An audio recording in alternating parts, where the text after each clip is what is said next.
It's a record-breaking day for Kern County in its fight against COVID-19. Tuesday marked the single highest number of daily reported cases since the onset of the pandemic. Today, Public Health reported 2,082 new cases of COVID-19. This number was adjusted to include cases from prisons and skilled nursing facilities, not just the general public.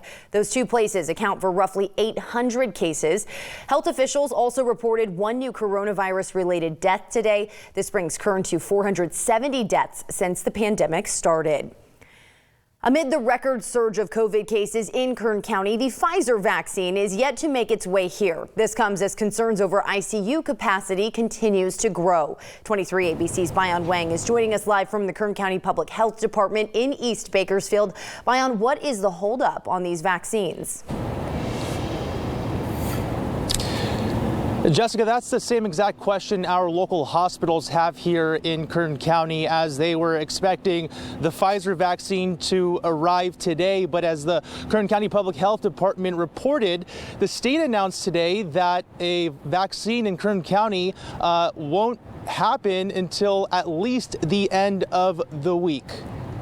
Unfortunately, we will not be getting it in our hands until Thursday or Friday of this week. Dignity Health Dr. Hamal Kathari says the months-long anticipation for Pfizer's COVID vaccine will have to linger a little longer. We were expecting the vaccine yesterday, actually, and then we thought, well, we'll get it today. And we were told this morning we have it, they have it there. And then a few minutes later, we were told it's not going to come till later in the week. Adventist Health Bakersfield also expected the vaccine Tuesday, but they're in a similar situation. So we're looking probably at the end of this week when we'll actually have the vaccine in-house and be able to start deploying it. During the wait comes a record-breaking amount of new COVID cases in the county as Kern's ICU capacity is dwindling. Kern County Public Health Director Matt Constantine says there are 358 COVID hospitalized patients, with 66 of them in the ICU as of December 13th. That leaves 20 ICU beds available, but according to the state, there are only 6 ICU beds available because they don't count pediatric ICU beds. That's why the state adjusted the county's ICU capacity from 4.8% to 0. The situation grim at the state level too, as Governor Gov Newsom announces a regretful purchase. We just had to order 5,000 additional body bags. They just purchased for the state, and we just distribute them down to San Diego, Los Angeles, and counties. That should be sobering. It's one reason Newsom said the vaccine brings hope. The first round is dedicated to healthcare workers in emergency rooms, ICUs, and COVID units. Next in line is patients at long-term care facilities. But when will the vaccine be available to the general public? Most likely not until next year. So I think the general population should be able to, I'd say a month of January, latest February, should be able to get the vaccine.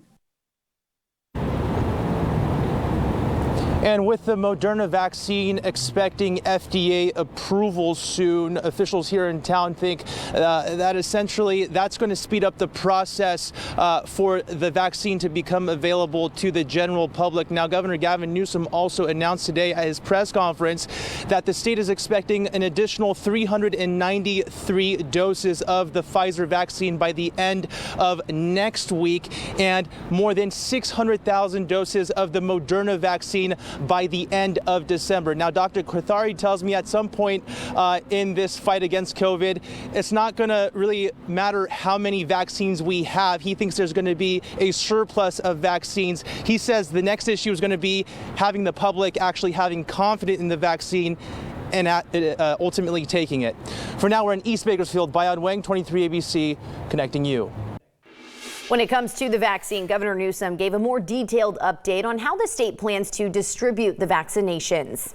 As you know, we not only put together a scientific advisory committee on October 19th, but we also established 2 additional committees.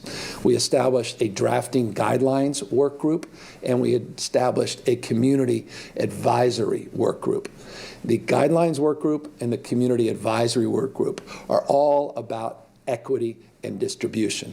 The nuances, the details, the specificity of where these vaccines go, how they are distributed, and how we can guarantee with the kind of transparency you should expect that they truly are being delivered to those most in need with a prioritization. Today, Newsom also expanded upon his previous mention of a tiered distribution plan. Tier 1 represents people who will get the vaccine first because they are at the greatest risk. This includes people in skilled nursing facilities, paramedics, and those in dialysis centers.